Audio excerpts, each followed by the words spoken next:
religious background, which people mostly do, whether they got cultural background, which people mostly do. Those things is what separates people from most people from each other. And if I am separate from you based on my cultural background, I may be sociable, I may have all those things, but my sociability will be based on the opposite end, whether they are also sociable. But if what they know or what the information they've got does not allow them to be closer to me, it's impossible for me to be close to them, because I will not put myself in fire. I will do that, because when people believe in something, they have information, they hold on to it. It is hard to get through to them unless they willingly come through some experience and they decide to change. Without that experience and getting to that, it's hard to change people. People make their own mind up. They have the ability to do those. So it is my prayer and my wish that people will get to that experience. It is that experience that I have gone through, making me come to this state of saying all these things and addressing these issues. Because for some time I wasn't addressing these issues. I didn't even think about things the way I didn't think of the way that I didn't think of things the way I'm thinking of it now.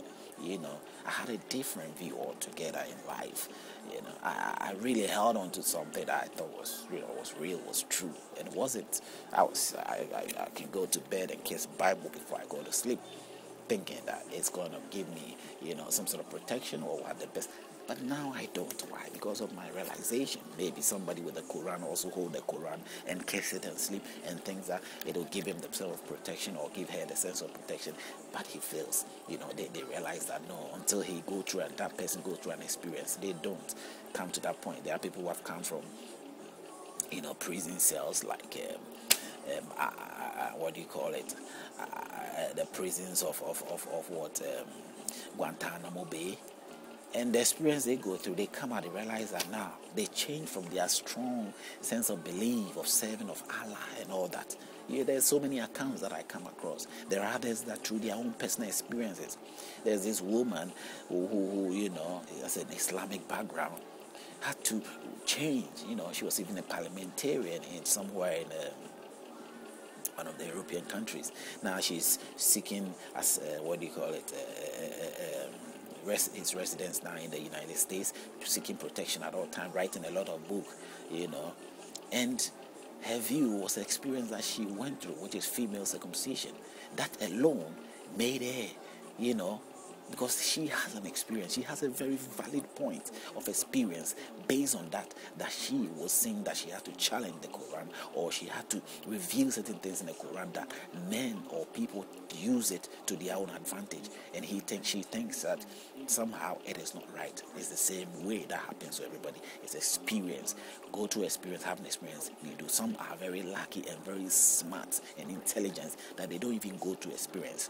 As they hear from others, as they hear, they quickly know that this is the logic, this isn't logic, and they decide on that. So they are lucky to go to not to end up in that experience. Because if you go into an experience, you may lose your life, you may lose something. This example I've given of a woman, which I think I forgot her name. Something, I forgot her name.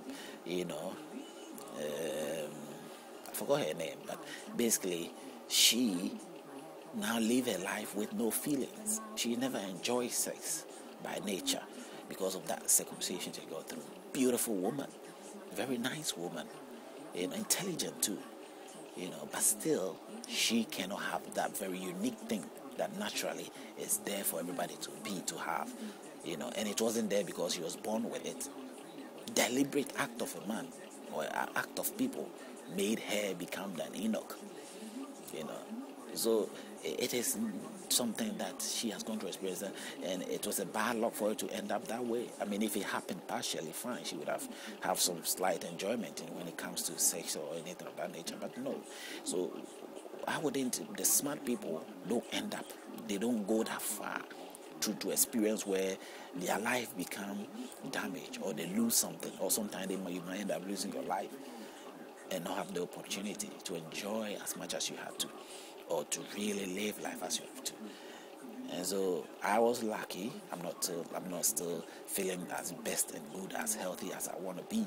But yes, the experience I ended up in really made me make the decisions But there are others that, they are not going that far because of their intelligence, their smartness. They listen to the videos of which I will put out there right now to you. And by listening and logically analyzing things, they realize that this is more sensible. And they wouldn't wait to get into fire before they change or go through an experience before. They just say, no, I analyze it. And they are ready to do comparison, to check references, to make comparison, to see what really makes sense, Because at the end of the day, to be very honest, God isn't standing here, Allah isn't standing here, Jehovah isn't standing here, speaking to you directly. So if a religious person is telling you about God, Jehovah, or I am telling you about God, Jehovah, and I'm making analysis and all that, I have to make an honest analysis in a very truthful manner.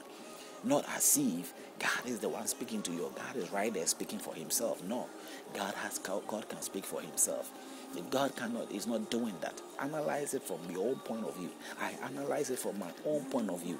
What my natural giving, my natural giving gift of mind or brain can achieve is what I put forward to you.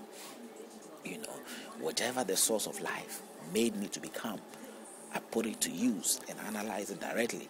I won't think of it as if, some divine God. Whatever you allow it to happen to you, it will happen to you. I also analyze myself. I've been analyzing things on spiritual things also. These are all personally my analytic approach to all these things. And if you listen to it, if you're getting confused about it, comment comes. I will answer you when it's a valid comment in every way. So participate in the video. And bear with me in all these things, I've also made comments on let's say, decent sex. When I mean decent sex, what I mean, it is not limiting a gay person or from a lesbian person, or saying that gay is dirty sex, or lesbianism is dirty sex, or straight people are dirty sex. That is not what I'm talking about.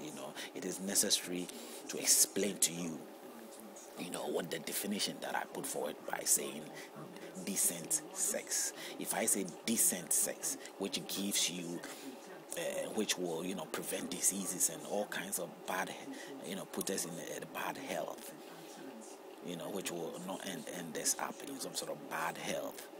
I mean, you have to clean the organs by which you use to engage in these sexual activities. You have to clean that organ. It had to be well. Just like a man goes to bath, or you eat an apple, you clean it and you eat it, and you are healthy because you don't want to pass unnecessary harmful bacteria into the body that will give you problems. It's the same way. These organs that we use, the same organs are passages of which we use to sort of excrete waste from the body. So if these places are where you put things come out of the body, so waste comes out of the body, definitely those waste are dirty, or they are bound to sort of generate some death in those areas which you are using at the same time to engage in something pleasurable. So in that moment of which you engage in that pleasurable, the joy of it or whichever might come out, you might not think it through. So in that state, if you are not too clean, after maybe a few moments of whichever time it has been, not realizing that these places you've used to excrete filthy things or things that are dirty, and you're using at the same time to engage in that sort of sexual activity, you are bound to carry some sort of death and things into you, because what is being excreted from the body may not necessarily be good. And these organs that we use are organs that has got both passages which takes things inside and also takes things out. So the passage can contract something from the other person, which is probably no good, into your body, and that other body person also can contract something from you, what is coming out of your body, into her body. And so definitely diseases will come. Apart from that, also if you put filthy things or something rotten for some place for some time, it generates some bad bacteria. Naturally food and all that have that tendency. If you put food down for a period of time, you go to see they will be full of worms on the food. You don't need too many worms in your body. You don't need too many worms. I'm sure there is a bit of worms in everybody's body, but you don't need too many worms, which will make you sick. So having that